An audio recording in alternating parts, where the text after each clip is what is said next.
Ne anlatalım Oktar Hocam? Estağfurullah hocam. Almanya'da profesyonel boksör iken Müslüman olan Pierre Vogel isimli bir kardeşimiz var hocam inşallah. Ya şimdi sen de Pierre Vogel deyince yani böyle dünyada matematik üzerine böyle efendim doktora tezi yapmış falan.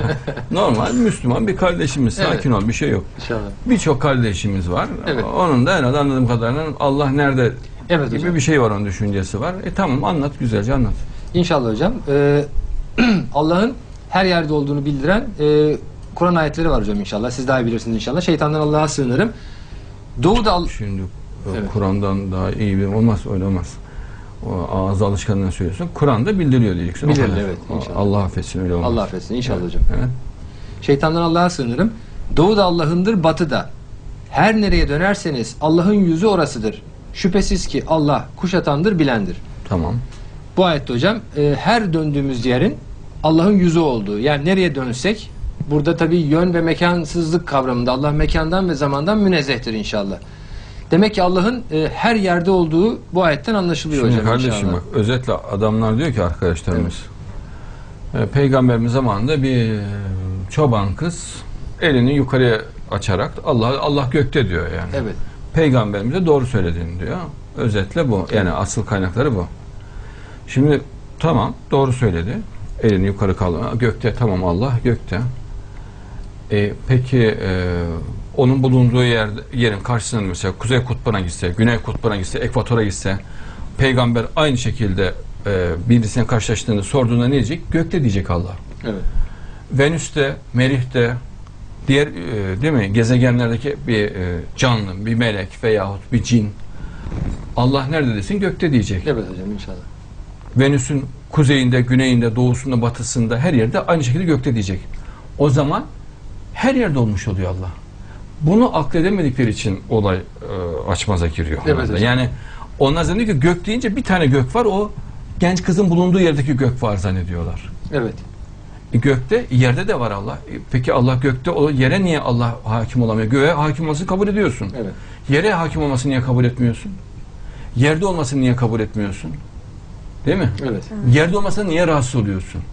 Şu an Allah burada var mı diyor? Burada yok Allah diyor. Nerede diyor? Gökte diyor. Niye burada olmasın ki? Allah diyor ben size şah damarınızdan daha yakınım diyor. Ayet var. Şah damarı bizim içimizde. Ben size ondan daha yakınım diyor. Ama nasıl? Zamansız ve mekansız olarak. Onlar zamanlı ve mekanlı olarak olduğunu zannediyorlar. Evet. Allah zaman ve mekandan münezzeh zaten. Nasıl olsun ki zaten? Değil mi? Evet.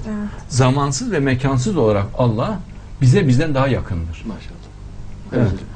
Anlat, burada anlat. Evet, tam söylediğiniz canlandırma hocam işte. Herhangi bir gezegende, dünyada her yerde duran, her noktada duran insanın baktığı farklı bir yön vardır. Dolayısıyla ellerini kaldırdığında da inşallah bakacağı farklı bir yön olacaktır dediğiniz gibi. O zaman her yönde, her yerde olmuş oluyor Allah inşallah. Çok açık bir şekilde. Tabii. Bunu akledemiyorlar. Evet. Bir tane böyle zenciyle beyaz karışım bir kardeşimiz vardı. Benim aleyhimde muazzam konuşuyor. İşte kafir Evet. olduğu, dinden Estağfurullah. çıktı. Haşa, estağfurullah. Bunu dedi, Allah her yerde dediğim için. Evet hocam. Sonra bu anladı. Çok özür diliyorum dedi. Evet. Allah affetsin dedi. Bir de video yayınlamış. Ben hata yaptım dedi. Evet hocam. Kardeşim, bu kadar anlaşılmayacak bir konu mu bu? Değil hocam. Değil mi? Evet. Yani Allah'ın mesela Allah şu an burada. Bundan niye rahatsız oluyorsun sen ya? Niye olmamasını istiyorsun Allah'ın burada? Evet. Değil mi? Ben buradayım diyor. Ama Allah burada olamaz diyor. Evet hocam. Olur mu böyle şey? Haşa. Değil mi? Sen kendini ilahlaştırıyorsun. Evet hocam. Sen gölge varlıksın. Allah mutlak varlıktır. Ve Allah zamansız ve mekansız olarak her yerdedir. İnşallah hocam. Evet. Olmadığı hiçbir yer yoktur Allah. İnşallah. Zamansız ve mekansız olarak. Ve bütün atomların içinde mesela farz edelim bir yemekten çıkan, mesela yemek kaynarken çıkan içinden bir buhar düşünelim. Onun içerisinde katrilyonlarca atom var. Evet hocam. Atomların içinde elektronlar, nötronlar, protonlar var. O elektronların hepsi bir alem. Evet hocam. Yani Samanyolu gibi bir galaksi sistemi. Evet. Allah orada da var. Evet. Haşa. Her yerde var. Allah'ın büyüklüğünü hakkıyla kadrini takdir edemediler diyor Allah. Evet. Yani bu Samanyolu'ndan, şu evrenden dışarıya çıkamıyorlar. Allah böyle sonsuz evren yaratıyor. Evet. Sonsuz. Sonsuz büyüktür Allah. Mesela atom diyor, atom deyince onu alelade bir şey zannediyor. Mesela temiz ve kirli de Allah'ın yaratmasına göre olur. Mesela bize mesela ne bileyim bir baldıran otu değil mi? Kötü kokar. Ama bir başkasına tertemiz kokar o. İzafidir. Mesela cehennem bir kısım insanlar için müthiş sıcaktır ve çok rahatsız edicidir. Bir kısmı cehennemde donar, üşür. Evet. Cehennemin öyle bir yönü de var. Mesela Evet. o soğuk yönü de vardır. Adam donuyor Evet. cehennemde. İnşallah. Allah'ın vereceği hisle alakalıdır.